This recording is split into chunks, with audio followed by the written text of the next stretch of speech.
So I bought this Minion toy from Amazon to do something funny with for this video, and to my utter dismay, it looks completely different to how it was advertised. I mean, just look at it compared to the picture. It looks more like fucking Humpty Dumpty than a Minion.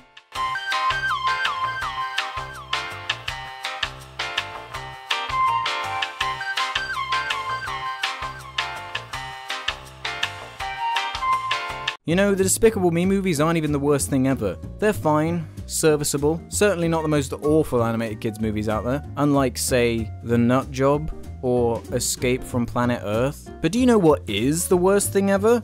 Those bloody Minions! From the beginning it was highly predictable that these evil yellow bastards were going to take the world by storm. You see, general audiences and dumb children don't need any sort of structure or bar for a joke.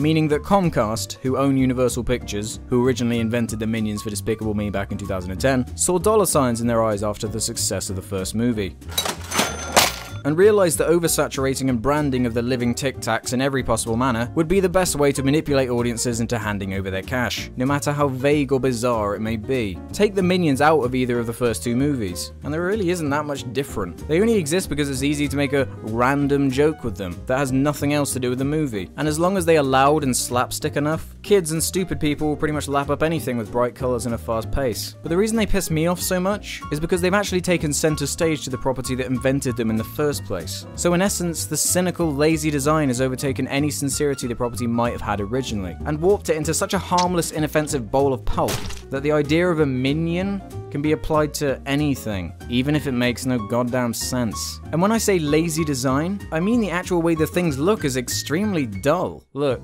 draw an oval, add some hilarious denim clothing because I guess denim is funny, then gloves, boots, and goggles, and you're done. And then color it yellow, for the same reason as Lego minifigures, to avoid any kind of racial discrimination, making them as relatable and cute as possible. In the same way that Jar Jar, Watto, and all the other stereotypes in the Star Wars movies are considered offensive, the complete opposite idea can be applied to Minions. They are so characterless and inoffensive that people find it easy to self-insert themselves onto them for some reason, which is almost worse in my book. At least it's somewhat enjoyable to make fun of Watto. But what I just said aside, I could comfortably forget and forgive just about all of what I just said. It's not the first time a company has tried to profit from something so obvious and simple. But here's the thing. These things are everywhere. No, they really are everywhere. I've called things out for being overexposed before, but never to the extent of these fucking things. Lunchboxes, dog outfits, perfume, drink bottles, headphones, t-shirts, weird creepy baby costumes. It really is out of control. The most notable example at the moment is the attack on our Facebook feeds. I guess the broad, unfunny, predictable, and obvious meme culture goes hand in hand with these things when you think about it. Let's have a look at some of the particularly hilarious and random ones.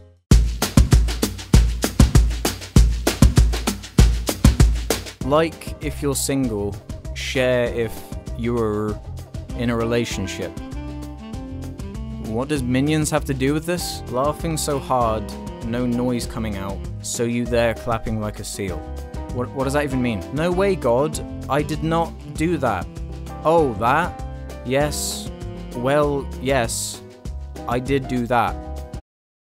Oh, it's that baby picture again for some reason. That's not meant to be in here. I don't suffer from insanity. I enjoy every minute of it. There is nothing funny about being insane. Being mentally ill to the point of being classed as insane is quite literally the opposite of funny, and is one of the scariest, most horrible ailments I can think of. Your pathetic, desperate attempt to be quirky and misuse of the term makes me want to poison myself. So many suffer alone. Let's say a prayer today for every person battling depression. Share if you agree. There's a cruel, ignorant irony to this picture, and again, why is a minion on this fucking thing? And I have yet to even talk about the worst thing of all. I'm speaking in broad terms because I think this might actually be the worst thing I've ever talked about before. And that thing is minion art and fan fiction. Come on, partner. You can ask her out. By the way, there is a balcony there, Stuart said. Dave blushed, but looked at his partner and knew that he needs to do it. So he did. He walked towards Margot and the girls and started tugging her dress. Hey, what? Oh, hi, Dave. Margot greeted Dave with a smile. Dave smiled back and he said, Margot, can I ask you out on a date? Dave asked. Margot looked in his eyes and started kissing the little minion's cheek. Of course. By the way, I broke up with Antonio, but now I think you're cute, Margot said. Dave smiled and held her hand, leading her towards the balcony. So that's an excerpt from a minion love story from fanfiction.net. Yes. For real. Someone wrote that. And I really hope you like other mind-blowingly oversaturated properties being combined with this one, because he is a minion pony.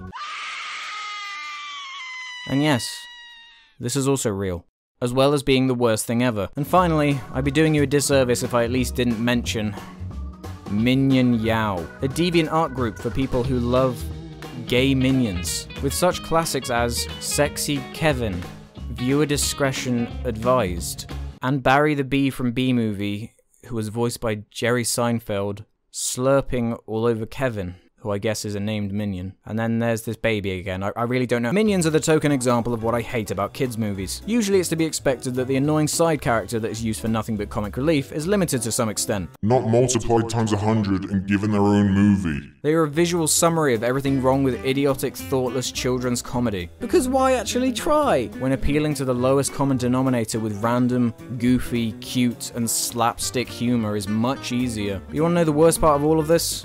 Is that they ruined the word minion, which was a word I used to use often and regularly.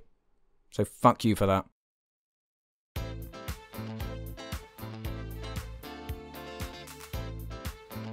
So those are my thoughts on minions. I really hope by the time that this video is up, everyone is sick of them as much as I am. So maybe there will be less idiots in the comments than usual, although I highly doubt it. Well, I guess at least a minion comment comeback is going to be interesting. So what do you think? Are you fed up with minions? Or do you like their simplistic design? Do you have a mindless, angry statement with absolutely no backup for why I'm wrong that you'd comment without me prompting you anyway? Whatever it is, tell me in the comments below. And as always, thanks for watching. All comments and ratings are very much appreciated. Make sure you check out some of my other videos in second channel Jar Media for more craziness. I'll see you next time. Bye! Took me about 20 minutes to make this pulp. Was it worth it? Nope. It's like if a thesaurus threw up. Let's see if we can make out one of these words. Emergency. Yeah, this is a fucking dire emergency, I tell you what.